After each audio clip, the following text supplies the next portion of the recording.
Di zaman ini ikhtilaf banyak terjadi, firqah sesat 72 banyaknya. Al-Quran dijadikan barangan dagangan, isinya sudah tidak dihiraukan. Tuhan kekasihmu memberitahu, dunia dijadikan barang yang diburu.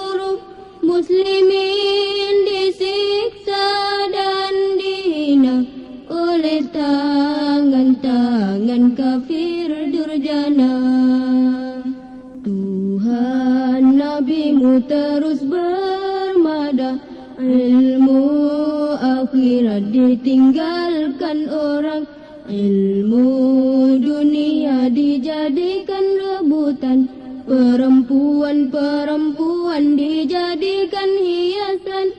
Rumah-rumah syaitan penuh riang, rumah-rumah Tuhan kosong dan lengang. Allahu Rabbi wal Islam dini wa Muhammadan Rasulullah wa yaqini. Assalamualaikum warahmatullahi wabarakatuh. Alhamdulillah, saya doakan tuan-puan, saudara-saudari yang mengikuti kuliah saya ini agar berada dalam keselamatan dan rahmat Allah Subhanahu wa taala. Kita tinggal di atas muka bumi ini bukan sekadar hidup untuk makan. Semua orang tahu bahawa kita ada misi dan visi kita, iaitu untuk menghambakan diri sebagai hamba Allah Subhanahu wa taala dengan mentauhidkannya di sudut perbuatan, sifat, esa dan zat Allah. Kita mengesakan Allah Subhanahu wa taala pada zatnya, pada sifatnya, pada asma'nya dan pada zatnya. InsyaAllah.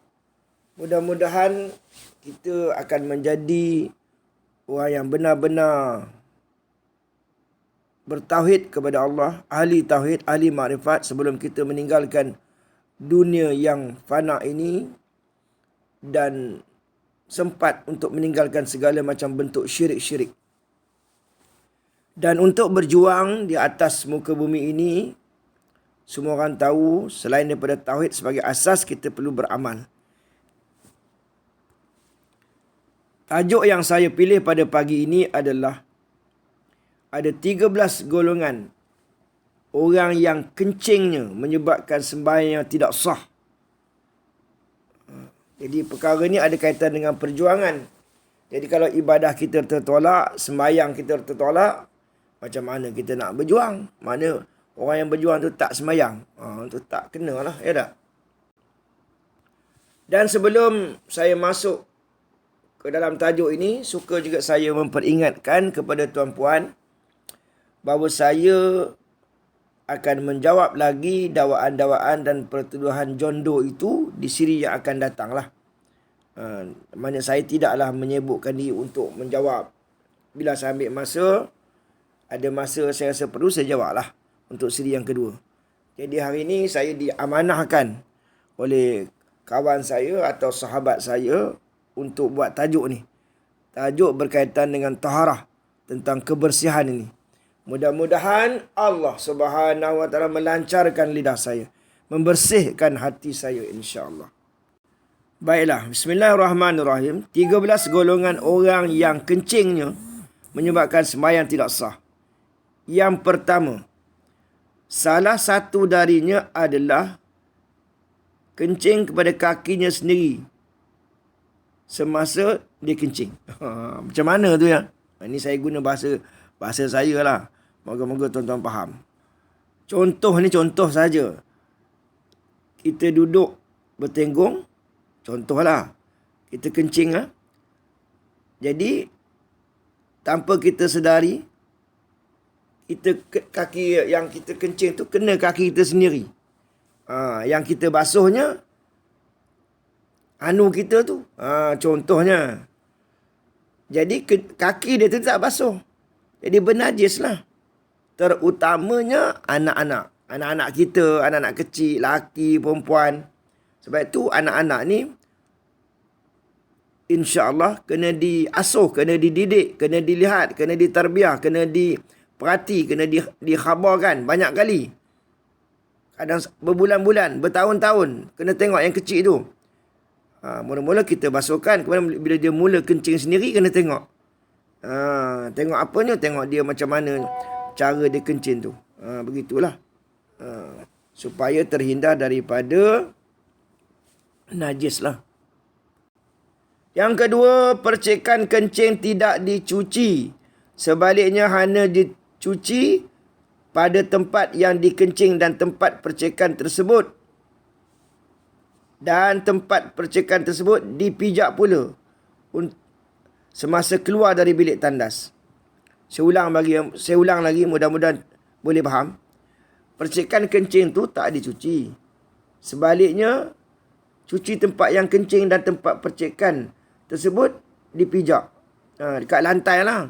Kita biar macam tu. Kita pijak. Tambah-tambah tak pakai selipar. Bernajis lah. Percikan tadi kena pula pada badan kita. Kita pula tak basuh. Bernajis lah. Ini anak-anak muda yang sekarang ni. Anak-anak muda ke atau sekolah rendah ni 3 sampai darjah 6 ni atau sekolah menengah ni. Boleh kan kadang-kadang kalau orang yang tak belajar taharah ni sampai sudah dia tak faham. Saya pernah ada seorang kawan, subhanallah, semasa belajar di ITM di Shah Alam dulu, mandi wajib pun tak tahu. Subhanallah. Subhanallah, subhanallah. Astaghfirullahalazim. Ada orang itu zaman saya dulu. Zaman saya dulu. Zaman sekarang lagi lah di ambang kiamat ni. Yang ketiga, cuci kencing dalam kelang kabut. Ingatkan dah bersih. Rupa-rupanya zahir saja yang bersih. Namun batinnya tidak. Apa maknanya? Maknanya ni kita kencing ni lebih kurang je. Basuh lebih kurang. Tak ada berdahem-dahem. Tak ada kita benar-benar bersih lah. Sehingga kita yakin bersih. Dia buat lebih kurang je. Biasanya, ampun maaf ya. Biasanya anak-anak kecil ni lah. Ataupun sekolah rendah pun. Jadi mak ayah ni kena ambil tanggungjawab ni. Kena perhati. Kena ingatkan dia orang ni. Macam mana kena tunjukkan lah. Macam mana cara yang betul. Kencing ni macam mana cara dia. Kalau mak ayah pula tak tahu. Kena tengok lah. Kuliah-kuliah Ustaz Azhar Idrus ke. Ustaz Abdul Samad ke. Merujuk kepada kitab-kitab fiqh Syafi'i di Malaysia ni. Macam mana cara kencing yang betul. Dan yang keempat, kencing itu kena pada pakaian dan digunakan untuk solat. Kadang-kadang kita ni anggap perkara tu remeh-temeh. Masa kencing tu kena pakaian. Tak apa, biarlah. Tak basuh pula tu. Najis lah. Bila najis, tak sah semayang. Tak sah tu makna semayang tu ditolak, tertolak. Maknanya tak semayang lagi lah. Ataupun yang kelima, menahan kencing dan terkeluar sedikit. Apa yang keluar sedikit tu? Kencing lah. Tapi selesai kencing hanya cuci macam biasa saja. Padahal dah keluar kencing sedikit tu dah kena dah. Kena tukar lah pakaian kena seluar tadi. Nak solat kena tukar. Jadi dia tak tukar seluar atau menanggalkannya. Buat lebih kurang. Tak apalah, sikit je. Mana boleh macam tu. Kebersihan itu sebahagian daripada iman. An-nazafatu minal iman. Jadi kenalah kita ni bersungguh-sungguh. Sebab bila kita nak menghadap Allah Subhanahu Wa Taala yang Maha Agung, subhanallah, maka kita mesti dalam keadaan yang bersih, dalam keadaan yang suci. Barulah kita menghadap Allah Subhanahu Wa Taala. Yang keenam, setiap percikan air ni kalau kita tak duduk tandas yang tandas duduk tu lah. Bahasa-bahasa dia ni. Jadi setiap percikan kalau kita kencing ni di lantai kan, akan menghasilkan mungkin 3 pantulan ke 2 pantulan air kencing di sekeliling kawasan tu. Maka kita kena tentukan kawasan tempat tu kena bersih lah. Ada pipe tu kita bersihkan, bagi bersih. Lepas kita dah bersihkan itu, dah kita basuhkan kemaluan kita tadi tu. Kita basuhkan pipe tu. Kalau pipe itu dia yang kita pegang tu untuk basuh tadi tu, kita basuhkan dulu, basuhkan kepala pipe tu. Takut ada kalau kita ada anak-anak kecil yang lebih dulu gunakan bilik air tadi, mereka ini tidak menjaga kebersihan, tak pandai kebersihan, tak pandai nak basuh pipe yang mana patut basuh. Kerana mungkin pipe tu terletak dekat lantai atau kepala pipe tu tak dibasuhnya. Kita pegang macam tu, bernajis lah. Itu maksud saya. Dan jika kita pergi ke mana-mana tandas di masjid maupun surau, pasti ada slipper ataupun terompah. Supaya kita tak bawa najis bersama keluar. Sebab air yang tergenang di dalam bilik air itu bernajis. Ataupun kaki kita tadi tak ada slipper, kita pijak keluar bernajis, nak kena basuh lagi tu. Kalau tidak, ni akhir zaman. Setengah-setengah masjid tu, sekeliling dekat masjid tu ada sekolah kafar, sekolah rendah agama. Budak-budaknya, nama pun budak-budak, tak diberi faham. Basuh kaki tidak bernajis, kencing sebagainya, terus naik kat masjid semayang. Jadi kapet tu nampak biru, hijau, kuning, nampak cantik, tapi nampak macam bersih tapi bernajis. Bila najis tak sah semayang.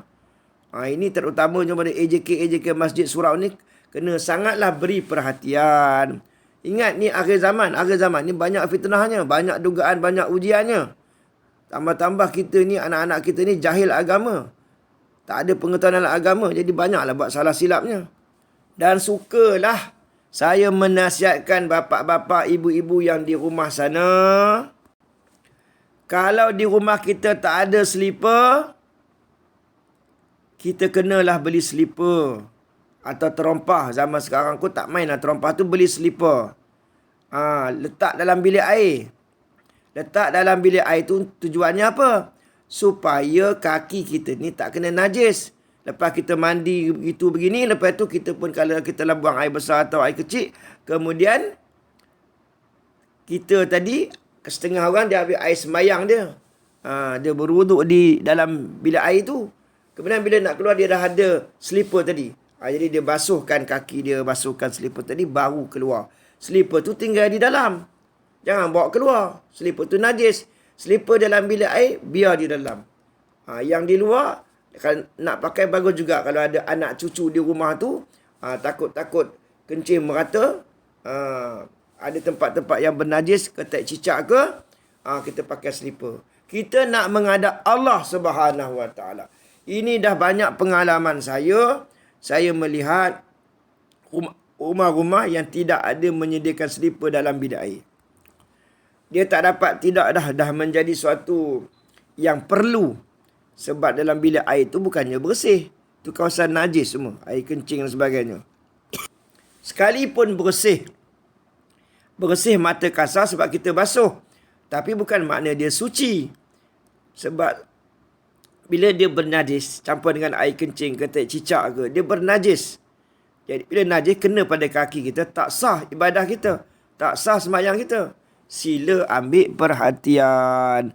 Jadi kepada mak bapak di sana, kalau belum beli lagi slipper tu, slipper ke yang bersesuaian lah dengan bilik air tu, belilah sekarang. Beli dan letakkan di bilik air tu.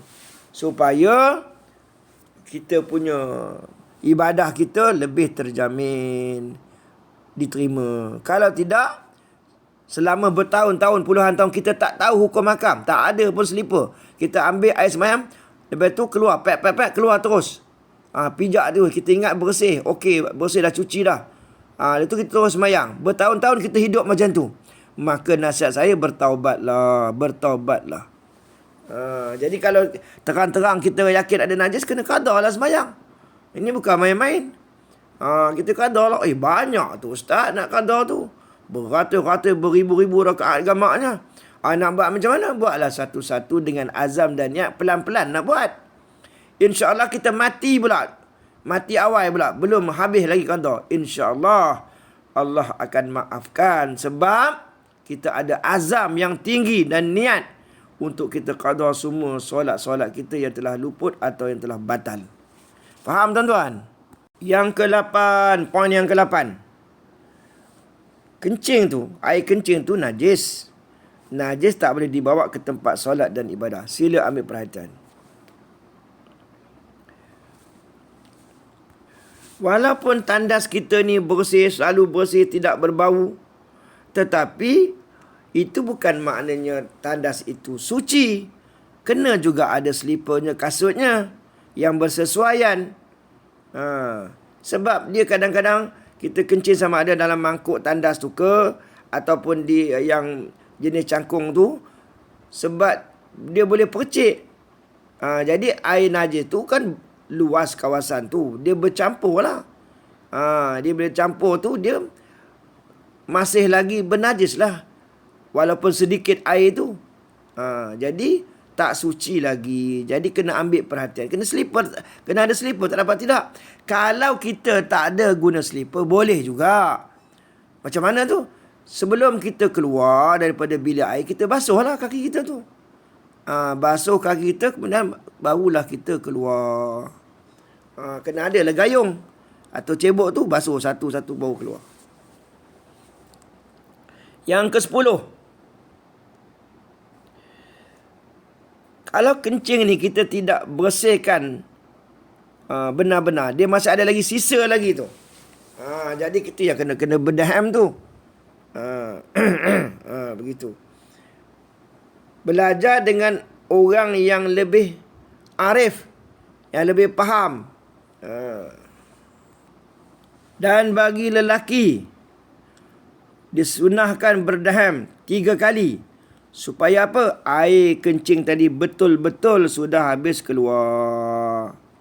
Dan ampun maaf, setengah orang sensitif, urutlah kemaluan dari pangkal ke hujung. Yang laki-laki beberapa kali, sehingga tiada lagi air kencing yang berada dalam saluran. Kemudian basuhlah dengan air sampai bersih.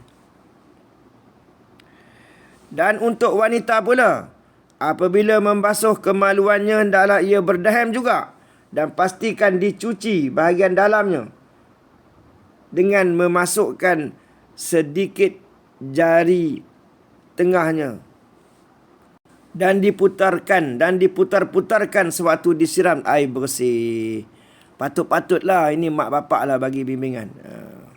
Jadi maknanya bukan dengan hanya menyiram air semata-mata, kerana hanya dengan menyiram air tidak dapat membersihkan bahagian dalam kemaluan wanita secara sempurna.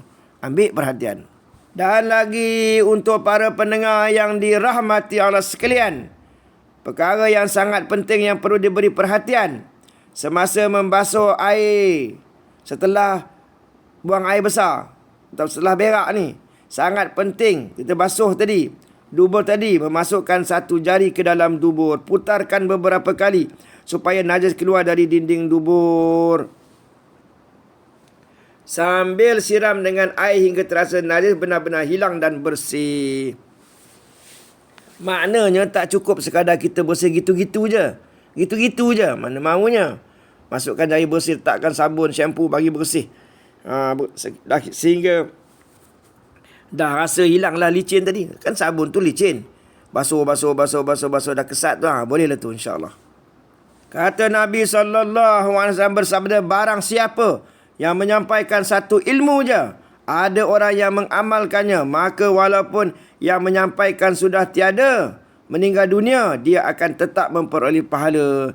Dan sekiranya dengan kuliah ini saya dapat pahala, sekiranya ada pahala, insya-Allah mudah-mudahan diikhlaskan, pahalanya saya bagi kepada semua umat Islam seluruh dunia, insya-Allah. Mudah-mudahan diikhlaskan. Balik kepada poin yang ke-11.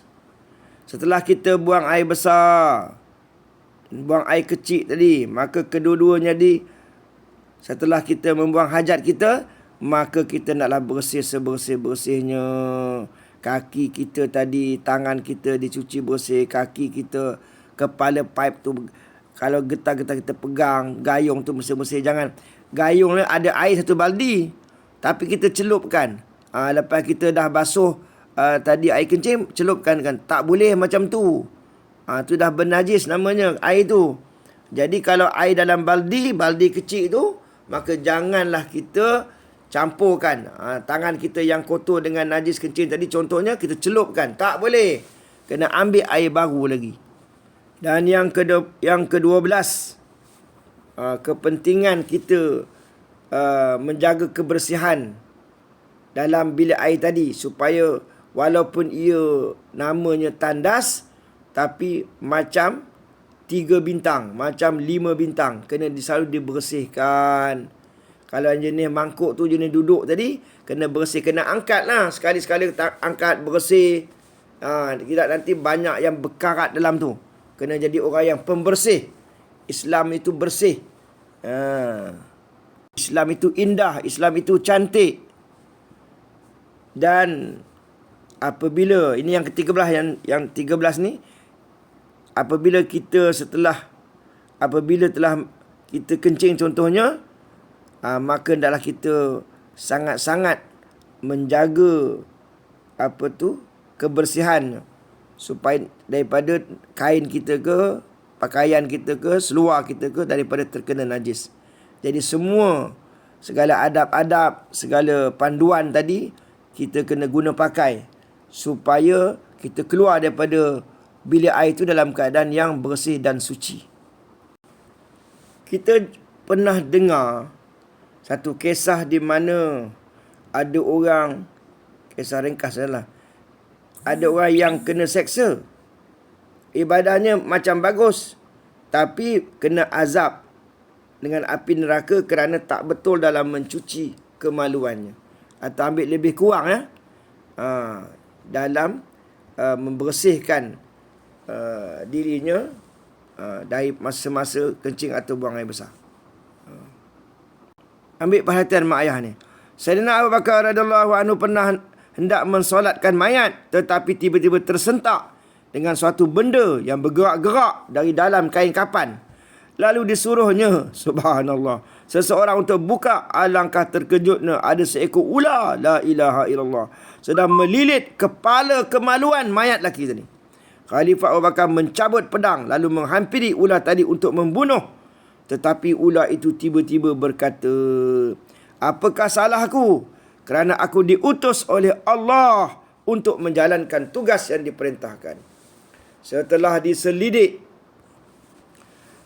diselidik amalan lelaki itu semasa hayatnya, ternyata dia merupakan orang yang meremehkan dalam hal menyucikan kemaluannya setelah selesai membuang air kecil. Ambil perhatian.